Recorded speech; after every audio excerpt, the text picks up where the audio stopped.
বনগাঁ দক্ষিণের বিজেপি বিধায়ক স্বপন মজুমদারের এসআইআর শুনানি 2002 সালের ভোটার তালিকায় নাম নেই স্বপন মজুমদারের। 2002 সালের তালিকায় নাম না থাকায় তাকে শুনানিতে তলব করা হয়। বনগাঁ ব্লকের পাল্লা গ্রাম পঞ্চায়েতের বনগাঁ মাদ্রাসায় শুনানিতে হাজির হন স্বপন মজুমদার। শুনানি কেন্দ্রে গিয়ে নিজে হাতে তিনি নথিপত্র জমা দেন। 2002 এর আগে মুম্বাইতে ছিলাম, সেই কারণে তালিকায় নাম ছিল না। 2002 সালের আগে বাবার মৃত্যুর কারণে ম্যাপিং হয়নি, এমনটাই দাবি করেন বিজেপি বিধায়ক।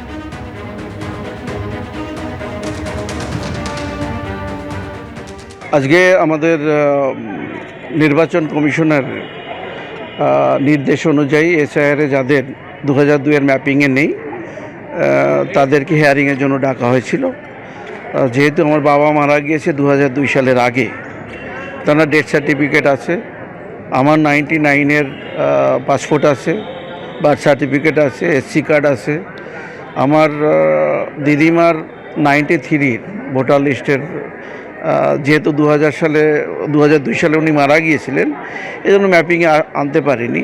তো সেইটা চেয়েছে, সেটা আমরা দিয়ে দিচ্ছি। এর বাইরে নির্বাচন কমিশনারও দাবি করেনি, আর যারা দাবি করছে তারা করতেই পারে, কি যায় আসে। আমাদের প্রাক্তন মন্ত্রী পান্ডেবাবু ওনার ম্যাপিং করতে পারছিলাম না, তা নোটিশ দেওয়া হয়েছিল। তা সেই কারণে ওনার সমস্ত ডকুমেন্টস যা দিল সব ঠিকই আছে। এটা হচ্ছে টেকনিক্যাল প্রবলেমের জন্য আমি ম্যাপিং করতে পারছিলাম না। এখানে কি অন্যের মতো আরো অনেকেরই সমস্যা হয়েছে এরকম? হ্যাঁ, আরও অনেকেরই সমস্যা আছে। সামান্য কোনো ভুল ত্রুটি ওদের নজরে পড়েছে, হয়তো ম্যাচ করছে না, সেটাকে ভেরিফাই করে নেব। কিন্তু বিজেপি যে যেতে চেয়েছিলাম, ভিডিও বললো আপনি বাড়িতেই থাকুন, আসতে হবে না আপনাকে। এই মুহূর্তে কাগজপত্র দেখে চলে গেল, বললো ঠিক আছে। ওকে তো তাই বলবো, কিন্তু তারপরেও যদি কোনো অসুবিধা হয় কি করবেন? সহযোগিতা করবো। ফাইনাল ভোটার লিস্ট আসা পর্যন্ত দেখবেন? নাহলে তো কোর্ট আছে।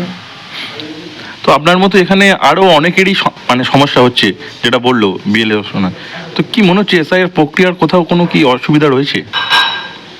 সে আমি বলতে পারবো না, তবে এই বুথে 103 জন এরকম নোটিশ পেয়েছে,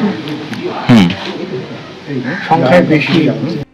এবার শুনানিতে তলব হাওড়া দক্ষিণের তৃণমূল বিধায়ক নন্দিতা চৌধুরীকে। নথিপত্র নিয়ে 4 জানুয়ারি শুনানির জন্য তলব শাসক দলের বিধায়ককে।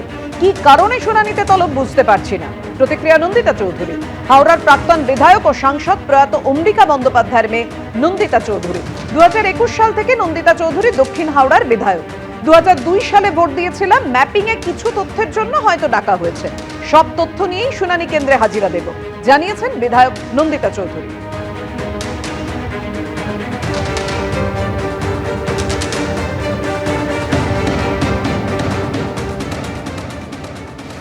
অন্যদিকে শুভেন্দু অধিকারী আজ বললেন, আবাস যোজনায় টাকা দেওয়া হয়নি বলে অভিযোগ করে তৃণমূল। কেন্দ্রের দেওয়া টাকা লুট করে নিয়ে গেছে বাংলাদেশে অনুপ্রবেশকারীরা। 100 দিনের টাকা না দেওয়ার অভিযোগ করে তৃণমূল। 2014 থেকে 2022 পর্যন্ত এই প্রকল্পে 54,000 কোটি টাকা দিয়েছেন মোদীজি। আর কি বললেন শুভেন্দু অধিকারী, রাখবো আপনাদের সামনে। বলে 100 দিনের টাকা দেয় না,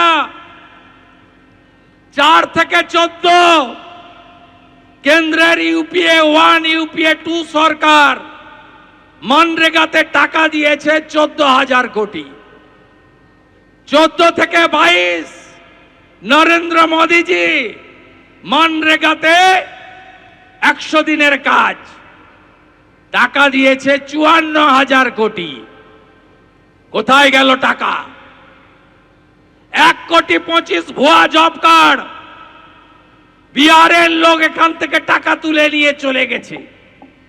বাংলাদেশের লোক এখান থেকে টাকা তুলে নিয়ে চলে গেছে। আপনারা যারা রিয়েল জব কার্ড হোল্ডার, কার্ডগুলো গুছিয়ে রাখুন, বিজেপিকে আনুন। আপনাদের 100 দিনের কাজ তো দেবই, আরো বিজেপির রাজ্যের সরকার আরো 100 দিনের কাজ দেবে, 200 দিনের কাজ বিজেপি দেবে। শীতের দাপট থাকলেও কলকাতার সর্বনিম্ন তাপমাত্রা বাড়ল। গতকালের থেকে 1.5 ডিগ্রি বেড়ে আজ শহরের সর্বনিম্ন তাপমাত্রা 13.1 ডিগ্রি সেলসিয়াস। এই তাপমাত্রা স্বাভাবিকের থেকে 1.1 ডিগ্রি সেলসিয়াস বেশি। গতকাল কলকাতার সর্বনিম্ন তাপমাত্রা ছিল 11.6 ডিগ্রি সেলসিয়াস।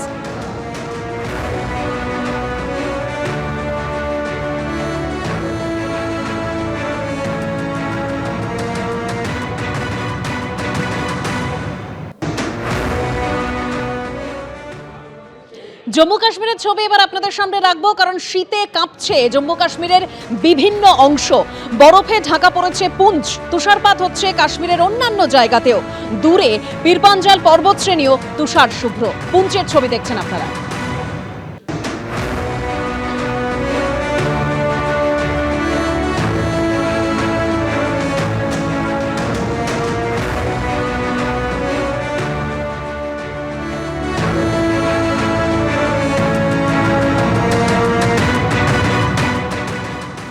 এবিপি আনন্দ, এগিয়ে থাকে, এগিয়ে রাখে।